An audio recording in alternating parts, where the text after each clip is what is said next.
Hi friends, welcome to అలో TV.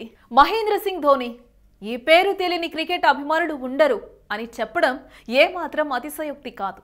కేవలం cricket ని అభిమానించే వారికి మాత్రమే కాక ఇతర ప్రజలకు పరిచయం అక్కర్లేని పేరిది. భారత క్రికెట్ చరిత్రలో ఎన్నో ఘన అరుదైన అద్భుతాలను ధోని నిలువెత్తు నిదర్శనంగా నిలుస్తాడు. ఎన్నో ఏళ్లుగా ఎదురు చూసిన ప్రపంచ కప్ ని భారత్ కి అందించి భారతీయ క్రికెట్ చరిత్రలో చిరస్థాయిగా మిగిలిపోయే ఖ్యాతి సొంతం చేసుకున్న ధోని గురించి మరిన్ని విశేషాలు తెలుసుకుందాం. ధోని 1981 జూలై 7న రాంచీలో పాన్ సింగ్ దేవకీదేవి దంపతులకు జన్మించాడు. ధోనికి తమ్ముడు నరేంద్ర సింగ్ ధోని, చెల్లి జయంతి గుప్తా ఉన్నారు. ధోని విద్యాభ్యాసం జవహర్ విద్యామందిర్ శ్యామలి రాంచీలో చదివారు. చదువుతున్న రోజుల్లో ధోని బ్యాడ్మింటన్ మరియు ఫుట్బాల్కు రాష్ట్ర స్థాయిలో ఎన్నికయ్యారు. ఫుట్బాల్ మ్యాచ్లో ధోని గోల్ కీపర్గా ఉండేవారు. అప్పుడు ఆ టీం కోచ్ ధోనిని క్రికెట్ ఆడటానికి పంపించారు. అలా వెళ్లిన తర్వాత ధోనికి క్రికెట్ వికెట్ కీపింగ్ కి పట్ల ఇష్టం ఏర్పడింది. ధోని తన వికెట్ కీపింగ్ నైపుణ్యాలతో కమాండో క్రికెట్ క్లబ్లో సాధారణ వికెట్ కీపర్గా మారాడు. క్లబ్ క్రికెట్లో అతని ప్రదర్శన ఆధారంగా వినోద్ మన్కడ్ ట్రోఫీ అండర్-16 ఛాంపియన్షిప్ కోసం ఎంపిక చేయబడ్డాడు. 10వ తరగతి పూర్తయిన తర్వాత క్రికెట్ ని సీరియస్ గా తీసుకుని మరింత గొప్పగా ప్రాక్టీస్ చేయడం మొదలుపెట్టాడు.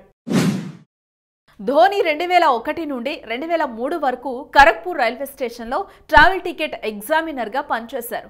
పశ్చిమ బెంగాల్లోని మిడ్నపూర్ జిల్లాలో సౌత్ ఈస్టర్న్ రైల్వే పరిధిలో ఆయన ఉద్యోగ జీవితాన్ని కొనసాగించాడు. సహచరుల నుంచి నిజాయితీ కలిగిన, ముక్కుసూటితనం కలిగిన వ్యక్తిగా పేరు తెచ్చుకున్నాడు. ధోని ట్రావెల్ టికెట్ ఎగ్జామినర్ తర్వాత నిబద్ధతతో పనిచేసి తన వృత్తికి సంపూర్ణ న్యాయం చేశాడని రైల్వే సీనియర్ ఉద్యోగులు కూడా చెబుతుంటారు. 1998లో సెంట్రల్ కోల్ఫీల్డ్స్ లిమిటెడ్ జట్టు కోసం ఎంపిక చేశారు. 1998లో 12వ తరగతిలో ఉన్న ధోని పాఠశాల cricket, club cricket, professional cricket మాత్రమే ఆడాడు. అయితే డెవిల్ సహేష్ పీష్ మహల్ టోర్నమెంట్ క్రికెట్ మ్యాచ్లో ఆడటం అతని జీవితంలో కీలక మలుపులకి కారణమైంది.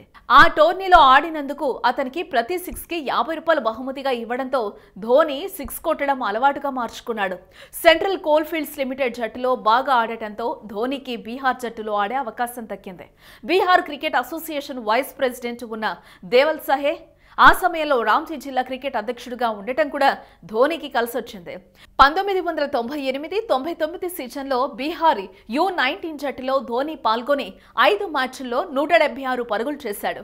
అయితే బీహార్ U19 జట్టు పెద్దగా రాణించలేకపోవడంతో ఈస్ట్ జోన్ U19 జట్టులో ధోని ఎంపిక కాలేదు.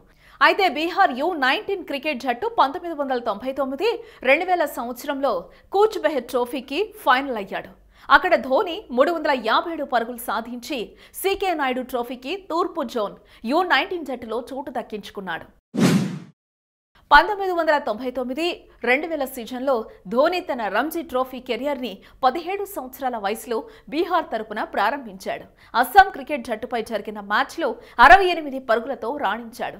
సీజన్లో ధోని 5 మ్యాచ్ల్లో 283 పరుగులతో ముగించాడు. 2000-2001 సీజన్లో బెంగాల్తో జరిగిన మ్యాచ్లో ధోని తన తొలి ఫస్ట్ క్లాస్ సెంచరీని నమోదు చేశాడు. 2000-2001 సీజన్లో అతని ప్రదర్శనలో 50 పైగా సగటు స్కోరు. 2001-2002 4 రంజీ మ్యాచ్ల్లో 5 అర్ధ సెంచరీలు చూసి తన సత్తా చాటుకున్నాడు. 2003-2004 సీజన్లో వన్డే ఫార్మాట్లో ధోనికి మంచి గుర్తింపు దక్కింది. జింబాబ్వే, కెన్యా పర్యటన కోసం భారతదేశం ఏ జట్టు కొరకు ధోని ఎంపిక చేయబడ్డాడు. హరారే స్పోర్ట్స్ క్లబ్లో జింబాబ్వే 11 వ్యతిరేకంగా జరిగిన మ్యాచ్లో 7 క్యాచ్లు, 4 స్టంప్లతో ధోని తన ఉత్తమ వికెట్ కీపింగ్ ప్రతిభను బయటపెట్టాడు. కెన్యా, ఇండియా ఏ, పాకిస్తాన్ ఏల మధ్య జరిగిన టోర్నమెంట్లో ధోని పాకిస్తాన్ ఏపై 223 పరుగుల లక్ష్యాన్ని సాధించడంలో భాగంగా అర్ధ సెంచరీతో సత్తా చాటాడు. ఇదే సిరీస్లో వరుసగా 2 సెంచరీలు సాధించి 6 ఇన్నింగ్స్లోనూ 72.40 సగటుతో 362 పరుగులు చేసి సౌరవ్ గంగూలీ, రవిశాస్త్రి వంటి పెద్దల దృష్టిలో పడ్డాడు. ఇదే ధోనికి జాతీయ జట్టులో అవకాశం కల్పించింది. ఇండియా ఏ తరపున ఆడి మంచి గుర్తింపు తెచ్చుకున్న ధోని 2004-2005 సీజన్లో బంగ్లాదేశ్ టూర్కి భారత జట్టుకి ఎంపికయ్యాడు.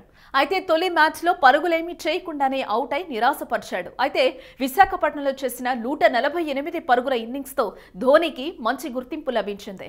విలక్షణ బ్యాటింగ్, జులపాల జుట్టుతో సరికొత్తగా కనిపించి తనకంటూ ఓ ప్రత్యేకతను సంపాదించుకున్నాడు ధోని. ఆ తర్వాత కొన్ని మంచి ఇన్నింగ్స్ ఆడిన ధోని జాతీయ జట్టులో స్థానం సుస్థిరం చేసుకున్నాడు. అయితే 2007 వరల్డ్ కప్ లో భారత్ గ్రూప్ దశలోనే నిష్క్రమించడం ధోనిని తీవ్రంగా నిరాశపరిచింది. ఆయన ఇంటిపై కూడా దాడి జరిగింది. అయితే వన్డే వరల్డ్ కప్ ఓటమి తర్వాత జరిగిన T20 వరల్డ్ కప్ కి సీనియర్స్ దూరం అవడంతో ధోనికి అనూహ్యంగా కెప్టెన్సీ అవకాశం దక్కింది. దానిని చక్కగా ఉపయోగించుకున్న ధోని దేశానికి T20 వరల్డ్ కప్ ని అందించాడు. అదే సంవత్సరం వన్డే జట్టుకు కూడా నాయకత్వం వహించే స్థాయికి చేరుకున్నాడు. ఎంతో మంది సీనియర్లు ఉన్న జట్టుకి నాయకత్వం వహించి అరుదైన ఘనతలను అందుకున్నాడు. 2008లో టెస్ట్ జట్టుకు కూడా ధోని కెప్టెన్ గా ఎన్నికయ్యాడు. ఆ తర్వాత వన్డే, టెస్ట్, T20 అనే భేదాలు లేకుండా అన్ని ఫార్మాట్లలో భారతదేశానికి మరపురాని విజయాలు అందించాడు. ఇండియా వరల్డ్ కప్ కల నెరవేరింది అంటే ధోని జమానాలోనే. అలాగే టెస్టుల్లో నెంబర్ 1 హోదాని భారత్కి ధోని అందించాడు. ధోని తన టెస్ట్ కెరియర్లో మొత్తం 90 మ్యాచ్లాడి 144 ఇన్నింగ్స్లో 4876 పరుగులు సాధించాడు. ఇందులో ఒక డబుల్ సెంచరీ కూడా ఉంది. 224 పరుగులు టెస్ట్ మ్యాచ్లో ధోని అత్యధిక స్కోర్. ఇక 6 సెంచరీలు, 33 అర్ధ సెంచరీలు సాధించాడు. అలాగే వన్డేలో 341 మ్యాచ్ల్లో 289 ఇన్నింగ్స్ ద్వారా 10,500 పరుగులు సాధించాడు. అత్యధిక స్కోర్ 183, 10 సెంచరీలు, 71 అర్ధ సెంచరీలు సాధించాడు. T20 కెరియర్లో 98 మ్యాచ్ల్లో 85 ఇన్నింగ్స్ ద్వారా 1,617 పరుగులు సాధించాడు.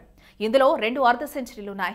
IPL కెరియర్లో 179 మ్యాచ్ల్లో 161 ఇన్నింగ్స్ ద్వారా 4,135 పరుగులు సాధించాడు. ఇందులో 21 అర్ధ సెంచరీలున్నాయి. ICC one day player of the year గా 2008, 2009లో ఎంపికయ్యాడు.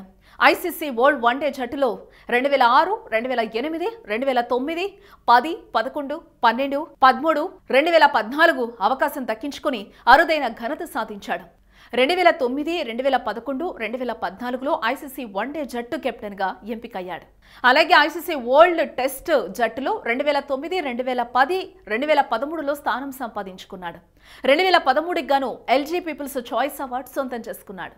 2009లో భారతదేశపు 4వ అత్యున్నత పౌర పురస్కారం పద్మశ్రీ అందుకున్నాడు. భారతదేశంలో క్రీడల్లో అత్యున్నత పురస్కారం అయిన రాజీవ్ గాంధీ ఖేల్ రత్నను 2007, 2008 సీజన్లో సాధించాడు. ఆగస్టు 2011లో డిమోంట్ పోర్ట్ విశ్వవిద్యాలయం నుంచి గౌరవ డాక్టరేట్ పొందాడు. భారతదేశపు అత్యున్నత పౌర పురస్కారాలలో ఒకటైన పద్మభూషణ్ 2018లో ధోనికి లభించింది. తన క్రికెట్ కెరియర్లో ఎన్నో మలుపురాని మైళ్లను అందుకున్న ధోని అత్యున్నత ఆటగాడిగా కొనసాగుతుండగానే కెప్టెన్సీ వదులుకొని తన గొప్పతనాన్ని చాటుకున్నాడు. అలాగే టెస్టులకు ముగింపు పలికి కొత్త వారికి ప్రోత్సాహం కల్పించాడు.